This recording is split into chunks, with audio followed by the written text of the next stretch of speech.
Welcome to this video, and today we are doing the chapter life process of class 10th bio. So let's start. Modes of nutrition. Nutrition is of two types: autotrophic mode of nutrition and heterotrophic mode of nutrition.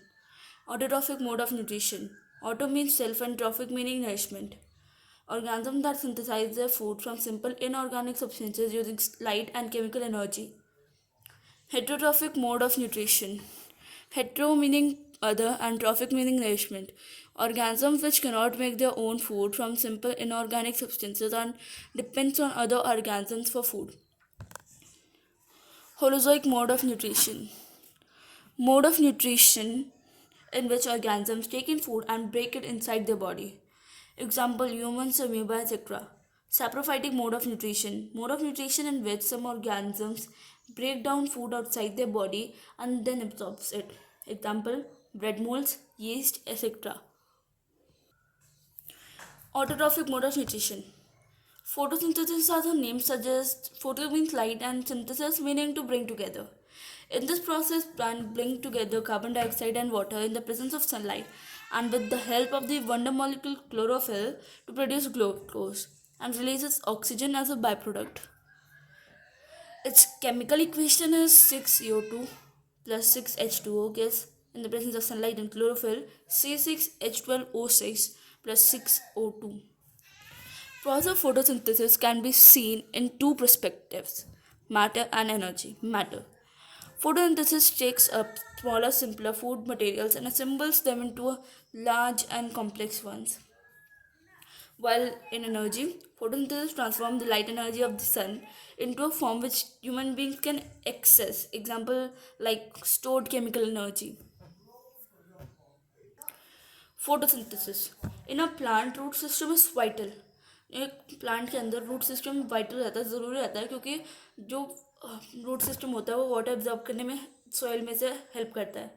अब वो जो water जो soil में से absorb किया गया roots के द्वारा, तो वो ट्रांसपोर्ट होता है स्टेम से होते हुए लीफ में, और उसके साथ साथ CO2 भी डिफ्यूज़ की जाती है स्टोमेटा से.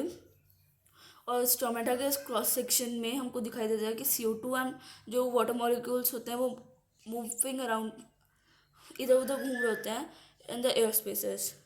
Both water and CO2 pass through the cell membrane of special cell. This is called special because it has an organelle called chloroplast. The chloroplast is green in color and has two regions. The empty space forms the stroma and the stack-like structure forms the grana. There is the structure of the chloroplast. Finally, the CO2 and water gets absorbed by the chloroplast. The CO2 remains in the stroma while the water molecules are absorbed into the grana. Inside the grana, the bond between the oxygen and hydrogen in the water molecule is very difficult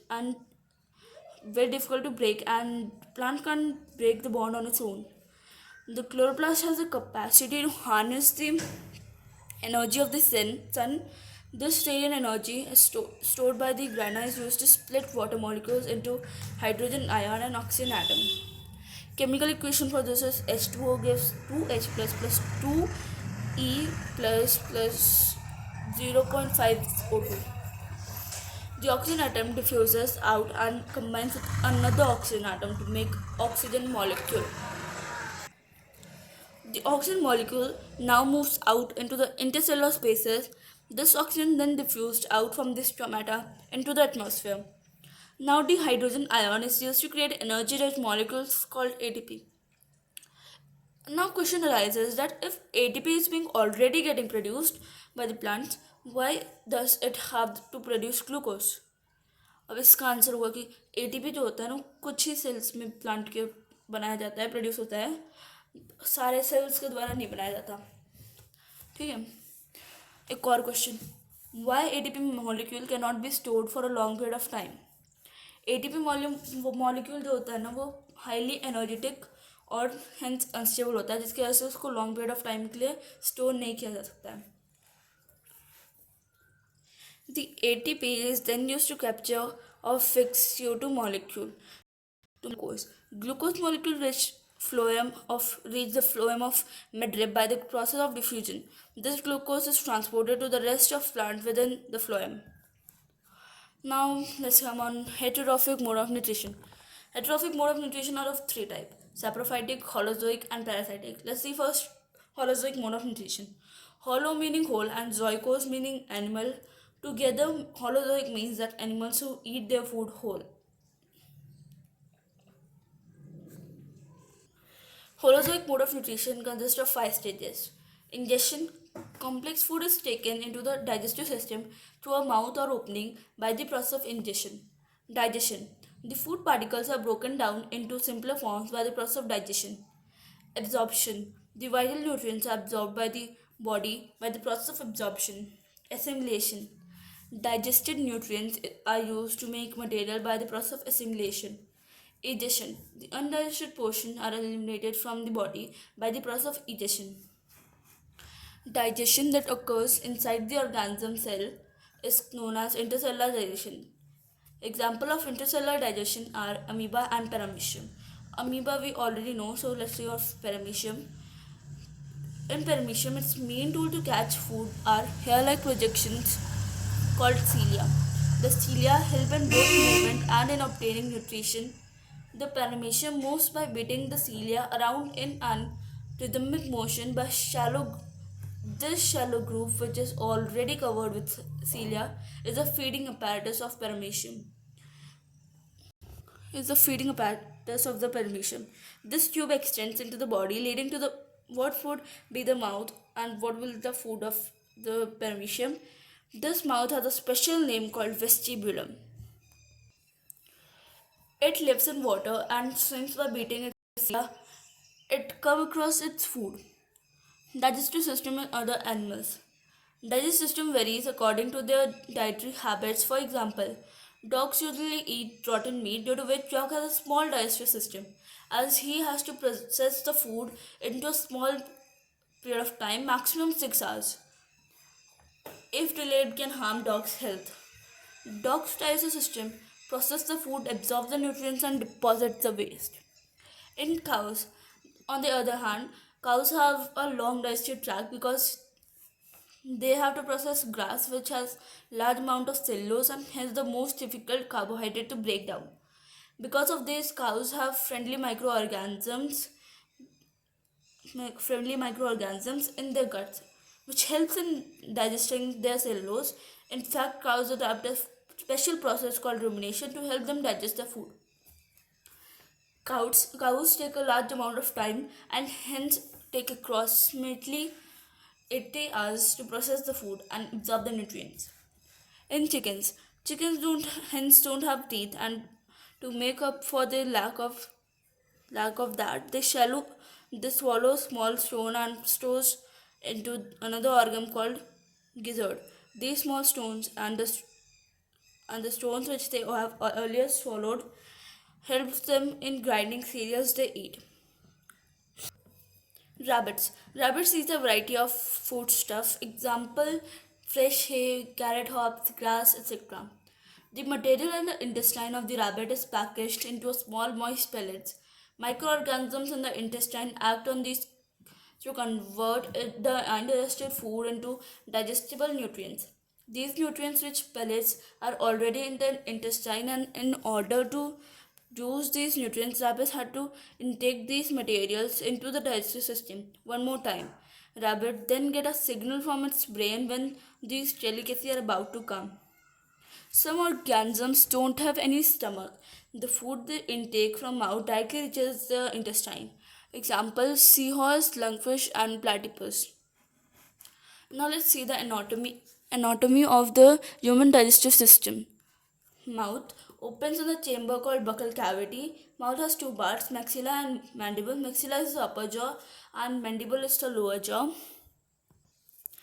Teeth: incisors, two chisel shaped used for cutting, canine one pointed and dagger shaped used for tearing or shredding, premolars and two premolars and molars three, which are wide and uneven, used for crushing and grinding. Humans are hence called heterodont because hetero means different and don't meaning teeth. So humans have four kind of teeth, means more than one. So humans are called heterodont.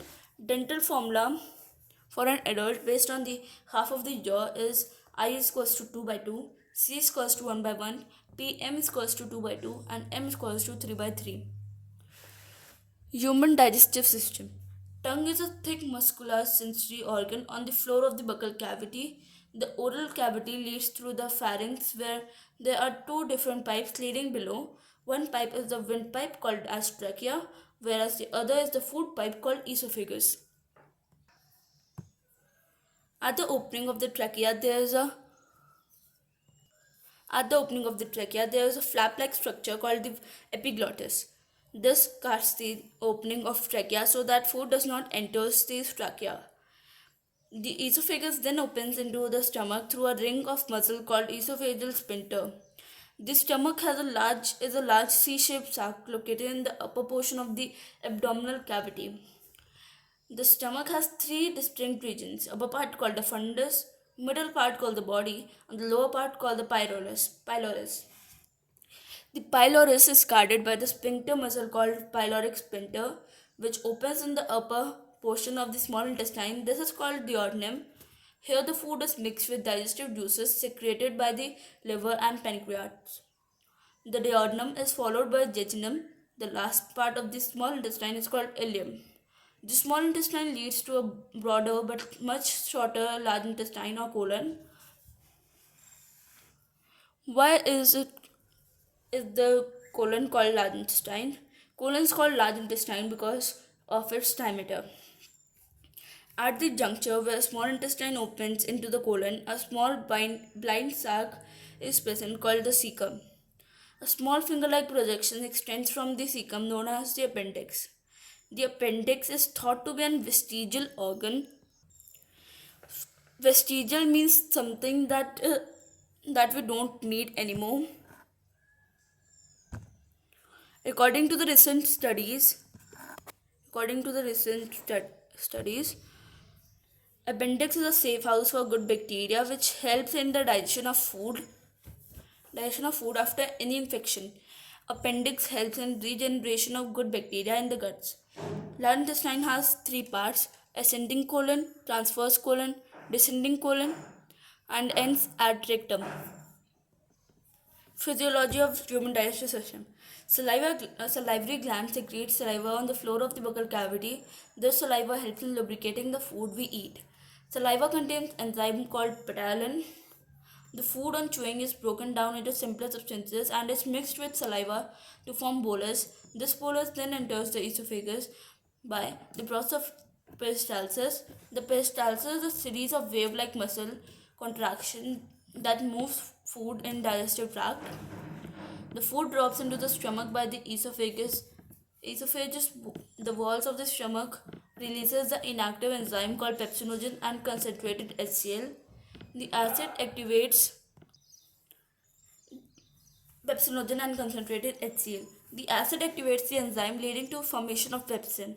Pepsinogen in the presence of concentrated HCl forms pepsin. Pepsin is the enzyme which helps in breakdown of proteins. How does a concentrated HCl does not harm the stomach?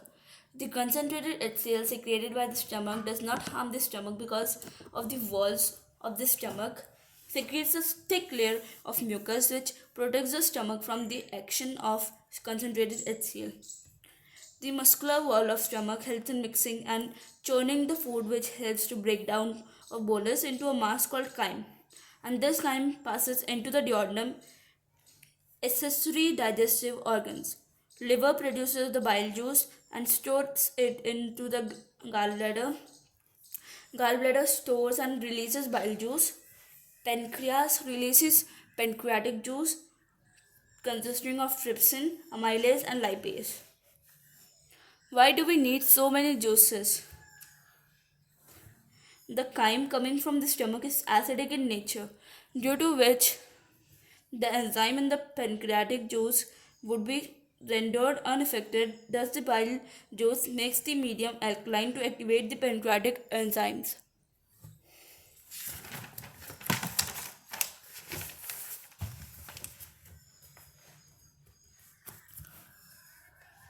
Bile. It makes the medium alkaline to activate the pancreatic enzyme. It helps in emulsification of fats.